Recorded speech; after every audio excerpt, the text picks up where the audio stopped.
기억하십니까? 주머니 가벼운 대학생 시절 혹은 사회초년생 시절 삼겹살에 소주 한 잔 기울이며 야, 오늘은 내가 쏜다. 라고 큰 소리 칠 수 있었던 그 낭만을요. 그때 메뉴판에 소주 가격은 싸면 1,500원, 비싸봐야 3,000원이었습니다. 만원짜리 한 장이면 소주 2병에 간단한 안주 하나 사서 친구랑 밤새 이야기할 수 있었죠. 소주는 단순한 술이 아니라 고단한 하루를 위로해주는 가장 저렴하고 확실한 친구였습니다.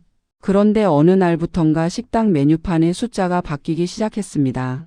한참 동안 소주값이 3,000원에 머물렀지만 언제부터인가 앞자리가 4에서 5로 바뀌었습니다.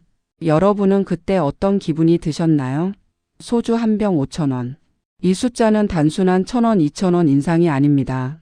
우리 마음속에 있던 심리적 마지노선이 무너진 사건입니다. 이제 둘이서 소주 2병만 마셔도 1만원, 고기 2인분 시키면 5만원이 훌쩍 넘습니다. 소주나 한잔하자는 말이 더 이상 가벼운 인사가 아니라 계산기를 두드려봐야 하는 부담스러운 제안이 되어버린 겁니다. 오늘 우리는 이 5,000원이라는 숫자가 대한민국 외식 문화에 어떤 파장을 불러왔는지, 그리고 왜 식당 사장님들과 손님들이 메뉴판 앞에서 서로를 원망하게 되었는지 그 씁쓸한 변화를 추적해 보려 합니다. 서민의 술이라는 왕관은 과연 아직도 유효할까요? 깨진 독에 물 붓기 그리고 돌아선 민심. 팩트부터 짚고 가겠습니다. 통계청 소비자물가 동향을 보면 외식 소주 가격 상승률은 전체 물가 상승률의 2배에서 3배를 웃돕니다. 식당 사장님들은 항변합니다. 도매가가 올랐으니 어쩔 수 없다. 맞습니다. 주류 출고가가 오르긴 했습니다. 하지만 그 인상폭은 기껏해야 병당 100원 남짓입니다. 소비자들은 여기서 배신감을 느낍니다. 공장에서 100원 올렸는데 왜 사장님은 1,000원을 올리냐? 5,000원이면 마트에서 4병을 산다. 라는 불만이 터져 나옵니다. 실제로 편의점 소주 가격은 1,300원에서 1,400원 선입니다. 식당 가격은 원가의 3, 4배에 달하죠. 이 5,000원이라는 가격표가 붙자마자 가장 먼저 일어난 현상은 회식의 종말과 1차에서 끝내기입니다. 과거에는 2차 가서 맥주 입가심하자, 3차 가서 노래방 가자가 국룰이었지만 이제는 소맥 몇 잔 말아 먹으면 예산 초과입니다. 법인카드 한도가 있는 직장인들도 용돈 받아 쓰는 대학생들도 지갑을 닫아버렸습니다. 식당들은 손님이 줄었다고 울상이고 손님들은 비싸서 못 간다고 외면하는 모두가 패배자인 게임이 시작된 것입니다. 왜 하필 5,000원이어야 했나? 도대체 왜 식당들은 욕먹을 걸 뻔히 알면서도 5,000원이라는 선을 넘었을까요? 단순히 폭리를 취하기 위해서일까요? 천만에요. 자영업자의 장부를 들여다보면 5,000원은 생존을 위한 최소한의 방어선임을 알 수 있습니다. 첫째, 안주 마진의 붕괴를 술 마진으로 메꾸는 구조입니다.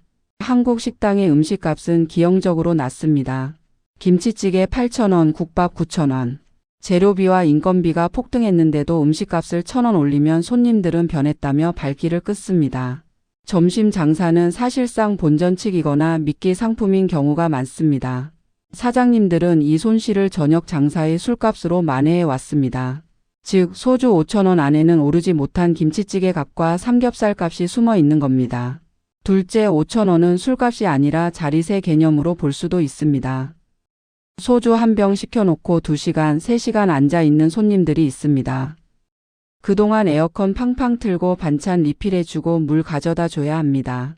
최저시급이 1만 원에 육박하는 시대에 테이블 회전이 안 되면 가게는 적자입니다. 부동산 임대료와 인건비라는 고정 비용을 감당하려면 식당에 오래 머무는 술 손님에게 더 높은 체류 비용을 청구할 수밖에 없습니다. 그게 바로 소주 가격에 녹아든 겁니다. 셋째, 주류 도매상과 리베이트에 보이지 않는 사슬입니다. 우리가 마시는 소주는 공장에서 도매상으로 그리고 식당을 거칩니다. 이 중간 단계인 도매상들도 기름가, 인건비가 올랐다며 식당 납품가를 올립니다.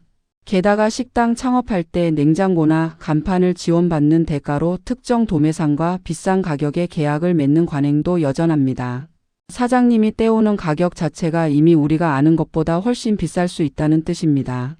결국 5,000원은 사장님의 탐욕이 만든 숫자가 아니라 대한민국의 고임금, 고물가, 고임대료가 만들어낸 슬픈 합작품인 셈입니다. 혼술족의 탄생과 자영업의 몰락. 소주값 5,000원 시대가 가져온 변화는 실로 엄청납니다. 우리 음주 문화의 패러다임이 완전히 바뀌었습니다.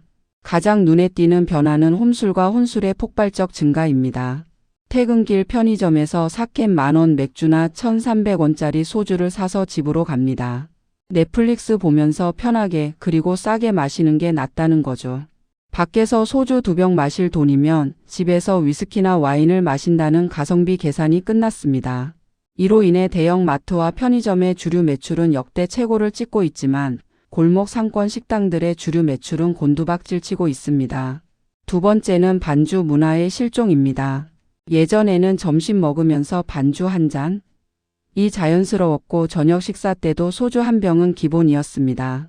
하지만 이제 바깥보다 술값이 더 부담스러워지면서 식당에서는 오로지 식사만 하고 빠르게 일어나는 문화가 정착되고 있습니다. 이는 주류 판매 마진에 의존하던 영세 식당들의 폐업을 가속화시키는 결정타가 되고 있습니다. 세 번째, 콜키지 문화를 둘러싼 새로운 갈등입니다. 손님들은 식당 술값이 너무 비싸니 내가 사온 술을 마시겠다고 요구하고 사장님들은 술 안 팔아주면 남는 게 없다며 거부하거나 비싼 콜키지 비용을 받습니다. 이 과정에서 서로 얼굴을 붉히는 일이 잦아지고 자영업자와 소비자 사이의 신뢰는 바닥을 치고 있습니다. 가격표 뒤에 숨은 진실. 이미 5,000원을 넘어 6,000원까지 넘보는 소주 가격 되돌릴 수 있을까요?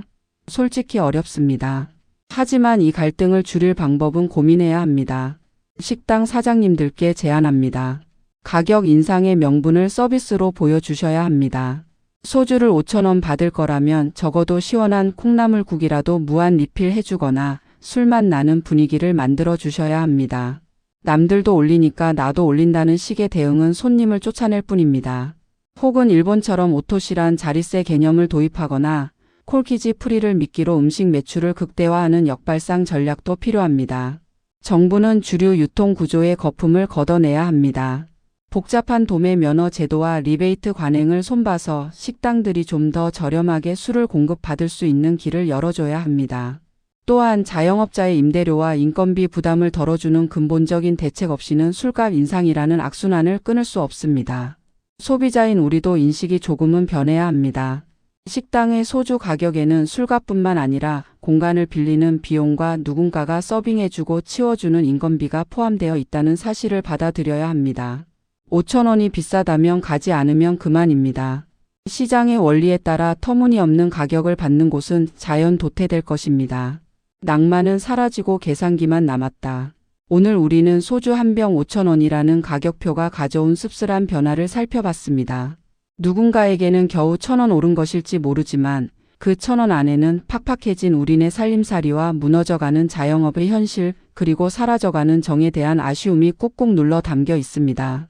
친구와 소주잔 부딪히며 걱정 마, 다 잘 될 거야 라고 위로하던 그 낭만의 비용이 이제는 너무 비싸져 버렸습니다. 술맛보다 술값이 더 쓰게 느껴지는 시대. 우리는 어쩌면 돈보다 더 소중한 소통의 공간을 잃어가고 있는 건 아닐까요? 오늘 저녁 집에서 혼자 캔맥주를 따더라도 마음만은 가난하지 않기를 바라며 오늘 영상 마칩니다.